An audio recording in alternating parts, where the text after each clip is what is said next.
Pocket English Podcast from your pocket. Welcome back to Pocket English, where we turn your everyday moments into confident conversations. Today, we are going to build your emergency vocabulary rescue plan. Imagine this. It is 5:30 in the evening, the supermarket is packed, and you need baking powder. But suddenly, your mind goes completely blank. You know the word in your native language, but in English, nothing. Do you panic and walk out? I used to do exactly that.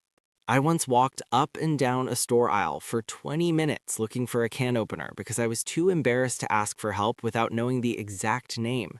By the end of this episode, you will learn a simple 3-step formula to describe any object you forget the name of, and you will practice it out loud with me right now. That feeling of freezing is so frustrating. Your heart beats fast, your face feels hot, and you just want to leave the store and give up. I remember I eventually bought a cold sandwich instead of a can opener just so I could escape the supermarket. I completely understand that feeling. When I lived abroad, I had a very similar experience. I needed a light bulb for my bedroom lamp. I stood in the hardware store and realized I did not know the right word. If the shop owner had not walked over to help me, I probably would have run away empty-handed. Exactly. We think that if we do not know the exact noun, we cannot speak. We think the conversation is completely over, but that is simply not true, is it? Native speakers forget words every single day. They absolutely do. If you listen to native speakers, you will notice they constantly use filler words and descriptions. They talk around the missing word. In language learning, this is your ultimate survival skill. It is called circumlocution. You do not need to memorize that big word. You just need to remember our rescue formula. I really need this formula. If I had known this trick last year, I would have saved so much time in the supermarket and I actually would have eaten a warm meal in my apartment instead of a cold sandwich. Let us break the formula down into 3 simple steps. Step 1 is the category, Step 2 is the appearance, and Step 3 is the function. Let us start with Step 1, the category. Okay, step 1 is the category. What does that mean exactly? It means you start by telling the person what broad group the item belongs to. You can say, it's a type of, or it's a kind of. For example, if you're looking for a banana, you say, it's a type of fruit. If you're looking for milk, you say, it's a kind of drink. That makes sense. So in the supermarket, if I'm looking for baking powder, I could say it's a kind of ingredient. Exactly. An ingredient is a food item you use to make a dish. So you start with the category. It's a kind of ingredient. Now, step 2 is appearance. What does the object look like? Feel free to use simple words. Well, baking powder is white. It looks like a powder, or maybe like dust. Perfect. So you say, it is a white powder. Now we put step 1 and step 2 together. It's a kind of ingredient. It is a white powder. That already sounds very helpful. The store clerk will definitely know we're talking about baking or cooking just from those 2 sentences. What is step 3? Step 3 is the most powerful part of the formula. This is the function. You describe what the object does or what you use it for. To do this, we use a specific grammar pattern. We say, it's a thing that is used for, and then we add an action. Can you give me a clear example of that pattern? Sure. Think about a pen. You would say, it's a thing that is used for writing.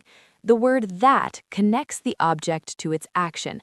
This is called a relative clause, and it is the best tool in the English language for describing missing words.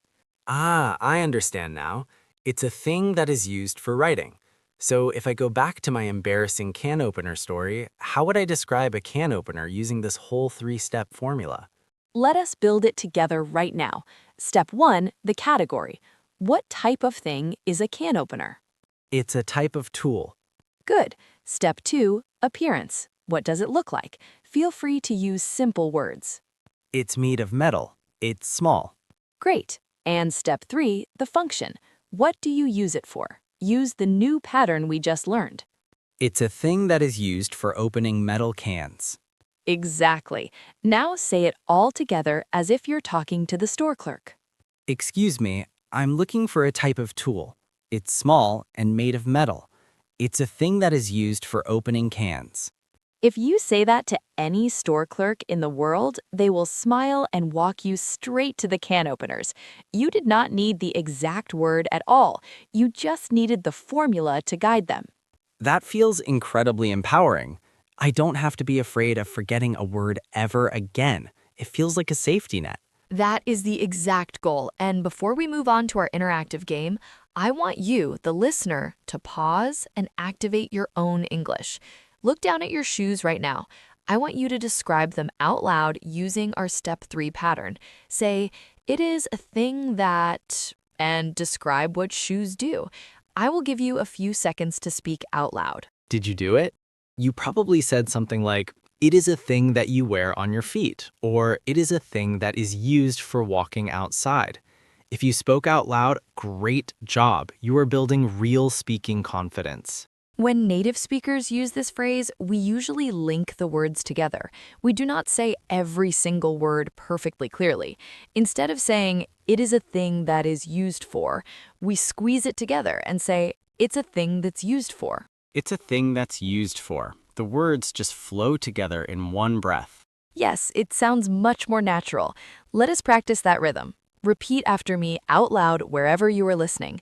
It's a thing. It's a thing. That's used for. That's used for. It's a thing that's used for writing. It's a thing that's used for writing. Fantastic! And if you're enjoying this active practice and want to keep building your speaking confidence every single week, make sure to hit the subscribe button. We love having you in our growing Pocket English community. Now, Emma, you mentioned an interactive guessing game earlier. I am ready for a challenge. I have my formula ready in my head. Excellent. This is where we practice the rescue formula together. I am going to think of 3 mystery items that you can easily find in a supermarket. I will tell you the category, the appearance, and the function. Jack, I want you to guess what the word is. And for our listeners, try to guess the word out loud before Jack does. I love this idea. Bring on the first mystery item. Okay, item number 1. It is a type of object. It is usually made of plastic and has 2 small handles. It is a thing that is used for carrying your groceries while you walk around the store. What is it? Let me think. It is plastic, it has handles, and it is used for carrying groceries. Listeners, do you know it? I think it is a shopping basket. You are absolutely right. It is a shopping basket. Notice how easy it was to guess based purely on the description? Let us try item number 2. I am ready. Give me a hard one. It is a type of food. It is long, thin, and usually yellow or pale. It is a thing that is used for making Italian dishes, and you must boil it in hot water before you eat it. Long, thin, and used for Italian dishes. That has to be spaghetti or pasta. Spot on. It is pasta. If you forgot the word pasta in a store, you could just say, I am looking for a thing that is used for making Italian food, and the clerk would point you to the exact right place. This formula is working like magic. Give me one more challenge to finish the game. All right, the final mystery item. This is something you get at the very end of your shopping trip. It is a piece of paper. It is long and white. It is a thing that shows a list of everything you bought and exactly how much it cost. A piece of paper that shows what you bought. Oh, I definitely know this one. It is a receipt. Correct. It is a receipt. And here's a quick pronunciation note for everyone listening. Remember that the letter P in the word receipt is completely silent. We do not say the P. We just say receipt. Receipt. That's a great pronunciation tip. So we have successfully used the formula to find a basket, pasta, and a receipt. I feel like my vocabulary just expanded massively, even without learning any new nouns today. That is the beauty of circumlocution. It unlocks the English you already have stored in your brain. Now, let us go back to our original story. It's 5:30, the store is crowded, you need baking powder. A busy store clerk is unpacking boxes.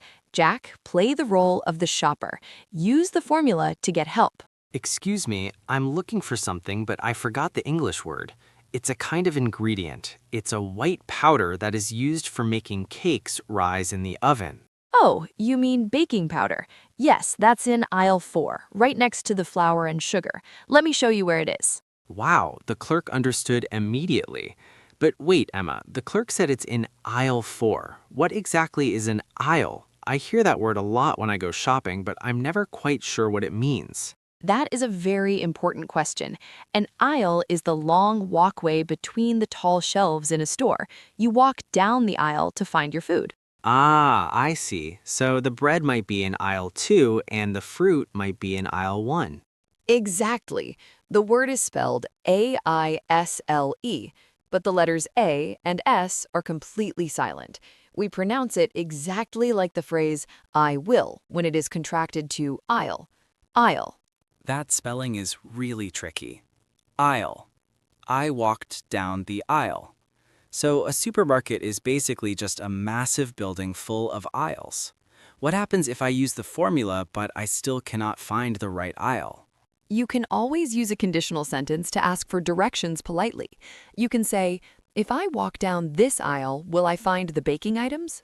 If I walk down this aisle, will I find the baking items? That is incredibly useful to know.